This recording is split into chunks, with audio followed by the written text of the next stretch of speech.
31 मार्च 2026 जगह इराक की राजधानी बगदाद। सदौन स्ट्रीट पर अचानक एक सिल्वर रंग की गाड़ी रुकती है। उसमें से कुछ लोग बाहर निकलते हैं और एक महिला को जबरदस्ती खींचकर गाड़ी में डाल देते हैं। आसपास के लोग कुछ समझ पाते उससे पहले ही गाड़ी तेज रफ्तार से वहां से निकल जाती है।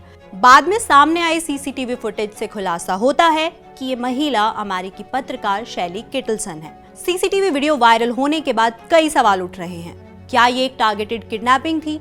आखिर एक रिपोर्टर को दिन दहाड़े क्यों किडनैप किया गया? इस वीडियो में इसी घटना की पूरी कहानी समझेंगे। साथ ही जानेंगे कि आखिर शैली किटलसन कौन है और नजर डालेंगे उन मामलों पर भी जहां जर्नलिस्ट किडनैप हुए, रहस्यमय तरीकों से गायब हुए या फिर रिपोर्टिंग करते हुए अपनी जान गंवा बैठे। हाय, मैं हूं प्रगति और आप देख रहे हैं जिस्ट।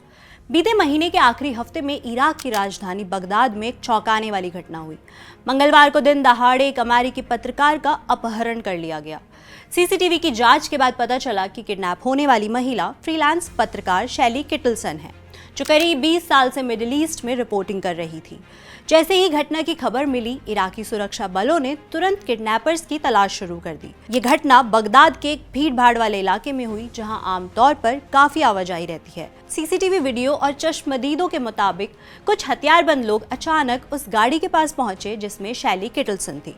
उन्होंने गाड़ी रोकी, दरवाजा जबरदस्ती खुलवाया और उन्हें बाहर खींच लिया। सब कुछ ही सेकंड्स में हुआ और किडनैपर्स शैली को दूसरी गाड़ी में डालकर मौके से फरार हो गए। बताया जा रहा है कि इस किडनैपिंग में 2 गाड़ियों का इस्तेमाल किया गया। जब सिक्योरिटी फोर्सेस ने पीछा किया तो सस्पेक्ट से जुड़ी एक गाड़ी बगदाद से कुछ दूरी पर बाबिल प्रांत के अल हसवा इलाके के पास पलट गई, लेकिन तब तक किडनैपर शैली को उस गाड़ी से निकालकर दूसरी कार में शिफ्ट कर चुके थे और वही गाड़ी शैली को लेकर फरार हो गई। इस घटना के बाद सिक्योरिटी फोर्सेस ने एक सस्पेक्ट को गिरफ्तार कर लिया है और एक कार भी सीज्ड है। लेकिन शैली किटलसन को कहां ले जाया गया और वो अभी किन हालातों में है, ये साफ नहीं है। इराकी और अमेरिकन अथॉरिटीज लगातार उनकी तलाश में जुटी है और कोशिश कर रही है कि उन्हें सेफली रेस्क्यू किया जा सके। अब अगर हम इस घटना के पीछे के कारणों को समझने की कोशिश करें तो अभी तक किसी ने भी इसकी आधिकारिक जिम्मेदारी नहीं ली है, लेकिन अमेरिकी अधिकारियों ने शक जताया है कि इसके पीछे ईरान समर्थित मिलिशिया ग्रुप कताइब हिजबुल्लाह हो सकता है। ये ग्रुप इराक में काफी प्रभावशाली माना जाता है और पहले भी कई बार विदेशी नागरिकों को निशाना बना चुका है। ये संगठन ईरान के इस्लामिक रिवॉल्यूशनरी गार्ड्स कॉर्प्स की कुड्स फोर्स से जुड़ा हुआ है।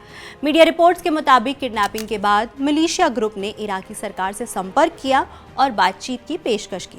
उन्होंने कथित तौर पर ये मांग रखी कि अगर उनके कुछ कैद किए गए सदस्यों को रिहा किया जाए तो वो शैली को छोड़ सकते हैं। हालांकि अभी तक ये साफ नहीं है कि ये डील आगे बढ़ेगी या नहीं। ये भी संभव है कि आगे और मांगे सामने आ सकती है। ये पहली बार नहीं हुआ जब इस ग्रुप का नाम इस तरह की घटना में सामने आया हो। मार्च 2023 में इसी संगठन ने एलिजाबेथ तसरूफकोव नाम की एक इजरायली रिसर्चर का अपहरण किया था। वो मिडिल ईस्ट की राजनीति पर काम कर रही थी, खास तौर पर इराक और सीरिया में सक्रिय आर्म्ड ग्रुप्स को समझने की कोशिश कर रही थी और उन पर रिसर्च कर रही थी। एलिजाबेथ को 2 साल से ज्यादा समय तक बंधक बनाकर रखा गया था। अब बात करते हैं शैली किटलसन कौन है। शैली एक अनुभवी अमेरिकी फ्रीलांस पत्रकार है, जिन्होंने पिछले 1 दशक से ज्यादा समय तक मिडिल ईस्ट के संघर्ष वाले इलाकों में रिपोर्टिंग की है। वो इराक, सीरिया, अफगानिस्तान और लेबनान जैसे देशों में काम कर चुकी है। उन्होंने BBC, पॉलिटिको, फॉरेन पॉलिसी और AI मॉनिटर जैसे बड़े अंतर्राष्ट्रीय मीडिया प्लेटफॉर्म्स के लिए रिपोर्टिंग की है। शैली फील्ड में जाकर ग्राउंड रिपोर्टिंग करती है, खासतौर पर सिक्योरिटी, मिलिट्री और पॉलिटिकल अफेयर्स पर। उन्हें 2017 में प्रेमियो कारावेला अवार्ड मिल चुका है। कुछ मीडिया रिपोर्ट्स के मुताबिक उन्हें पहले से खतरे की चेतावनी भी मिली थी। अमेरिकन ऑफिसर्स ने उन्हें वार्निंग दी थी कि वो इराक छोड़ दे, लेकिन उन्होंने अपनी रिपोर्टिंग जारी रखी। अंतर्राष्ट्रीय संगठन रिपोर्ट्स विदाउट बॉर्डर्स की रिपोर्ट के मुताबिक 2025 के वर्ल्ड प्रेस फ्रीडम इंडेक्स में इराक को 180 देशों में से 155वां स्थान मिला है। रिपोर्ट में इराक को बहुत गंभीर श्रेणी में रखा गया है। इसका मतलब है कि वहां पत्रकारों को काम करते समय कई तरह के खतरे और दबाव का सामना करना पड़ता है। अब अगर हम इस घटना को एक बड़े कॉन्टेक्स्ट में देखें तो ये कोई पहली बार नहीं है कि किसी पत्रकार को किडनैप किया गया हो या उसकी जान खतरे में हो। दुनिया भर में पत्रकारों के खिलाफ हिंसा, अपहरण और हत्याओं के मामले लगातार सामने आते रहे हैं। पाकिस्तान की जीनत शाहजादी 2015 में गायब हो गई। मालदीव के अहमद रिलवान का अपहरण कर लिया गया। तंजानिया के अजोरी ग्वांडा भी रिपोर्टिंग के दौरान गायब हो गए। यूक्रेन की पत्रकार विक्टोरिया रोशिना की हिरासत में मौत हो गई।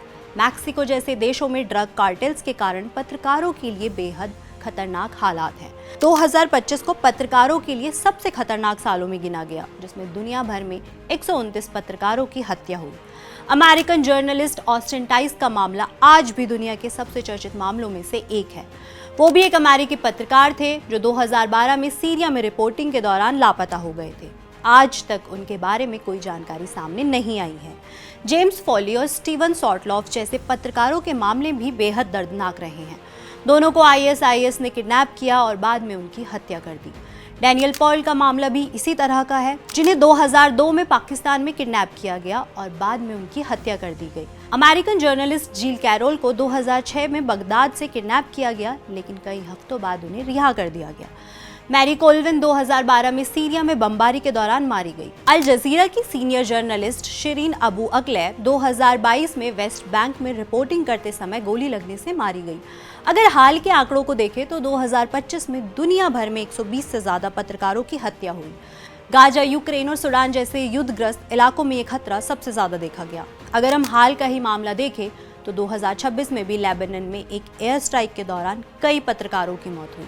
भारत की बात करें तो यहाँ भी अपहरण, पत्रकारों की हत्या और रहस्यमय तरीके से गायब होने के कई गंभीर मामले हैं।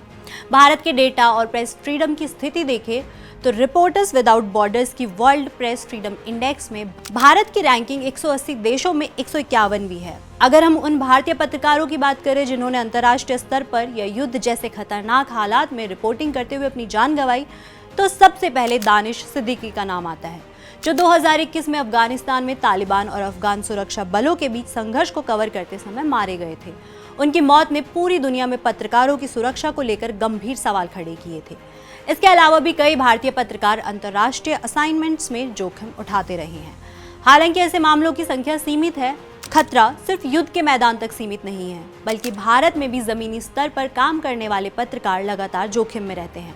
जैसे 1999 में दिल्ली के पत्रकार इरफान हुसैन का अपहरण किया गया था और बाद में उनकी हत्या कर दी गई, लेकिन आज तक इस मामले में किसी को सजा नहीं मिल पाई। छत्तीसगढ़ के पत्रकार मुकेश चंद्राकर जो अचानक लापता हो गए थे और बाद में उनका शव एक सेप्टिक टैंक में मिला। इसी तरह 2025 में उत्तराखंड के पत्रकार राजीव प्रताप भी कुछ दिनों तक लापता रहने के बाद मृत पाए गए। भारत में 2014 के बाद से करीब 28 पत्रकारों की हत्या हुई है, जिनमें से कई लोग अवैध खनन, जमीनी घोटाले या स्थानीय भ्रष्टाचार जैसे संवेदनशील मुद्दों पर काम कर रहे थे। एक international media watchdog committee to protect journalist 2011 की इम्प्यूनिटी इंडेक्स रिपोर्ट्स के मुताबिक भारत उन देशों की लिस्ट में शामिल रहा है जहां पत्रकारों की हत्या के कई मामले आज तक नहीं सुलझ पाए हैं। इस लिस्ट में सिर्फ 13 देशों को शामिल किया गया था। इस लिस्ट की कंडीशन थी कि 1 जनवरी 2001 से लेकर 31 दिसंबर 2010 के बीच कम से कम 5 पत्रकारों की हत्या के मामले अनसुलझे होने चाहिए।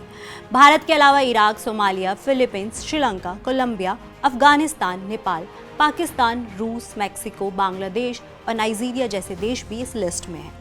इस इंडेक्स में भारत का 13वां स्थान रहा, जहां उस समय तक पत्रकारों की 7 हत्याएं ऐसी थी जिनमें किसी को सजा नहीं मिल पाई थी।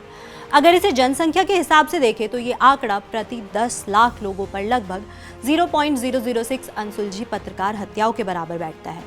सीपीजे की रिपोर्ट ये भी बताती है कि दुनिया भर में पत्रकारों की जो मौतें उनके काम से जुड़ी होती है, उनमें से 70% से ज्यादा मामले सीधे हत्या के होते हैं। इन सभी घटनाओं में एक चीज कॉमन नजर आती है। सबसे पहली, इन्वेस्टिगेटिव जर्नलिज्म, जहां पत्रकार करप्शन, माफिया या इलीगल एक्टिविटीज को एक्सपोज करने की कोशिश करते हैं, इस वजह से उन्हें टारगेट बनाया जाता है। दूसरा कारण है वॉर और कॉन्फ्लिक्ट जोन्स, जहां ग्राउंड रिपोर्टिंग करते समय पत्रकार सीधे फायरिंग, एयर स्ट्राइक्स या किडनैपिंग के खतरे में रहते हैं। एक कारण पॉलिटिकल प्रेशर भी है, खासकर उन देशों में जहां सरकार या पावरफुल ग्रुप्स क्रिटिसिज्म को टॉलरेट नहीं करते। और चौथा कारण है एक्सट्रीमिस्ट या मिलिटेंट ग्रुप्स, जो कई बार जर्नलिस्ट्स का इस्तेमाल प्रेशर क्रिएट करने के लिए या फिर प्रोपेगेंडा फैलाने के लिए करते हैं।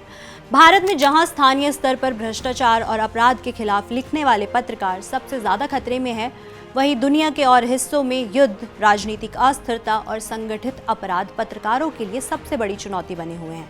अगर हम ग्राउंड रियलिटी समझे तो वॉर रिपोर्टिंग या कॉन्फ्लिक्ट रिपोर्टिंग में पत्रकारों को लोकल फिक्सर्स की मदद लेनी पड़ती है। कई बार बिना किसी सुरक्षा के भी सेंसिटिव इलाकों में जाना पड़ता है। हर कदम पर खतरा होता है, कहीं क्रॉस फायर का, कहीं किडनैपिंग का या टारगेटेड अटैक्स का। और किडनैपिंग के बाद जो होता है वो और ज्यादा डरावना होता है। कई मीडिया रिपोर्ट्स बताती है कि हॉस्टेजेस को लगातार साइकोलॉजिकल प्रेशर में रखा जाता है, उनकी वीडियोस रिकॉर्ड की जाती है, उनसे बयान दिलवाए जाते हैं और कई बार उन्हें टॉर्चर भी झेलना पड़ता है। आप भारत या देश दुनिया में होने वाली पत्रकारिता पर क्या राय रखते हैं? कमेंट बॉक्स में बताएं। ये था आज का जस्ट एक्सप्लेन। मिलते हैं अगली वीडियो में।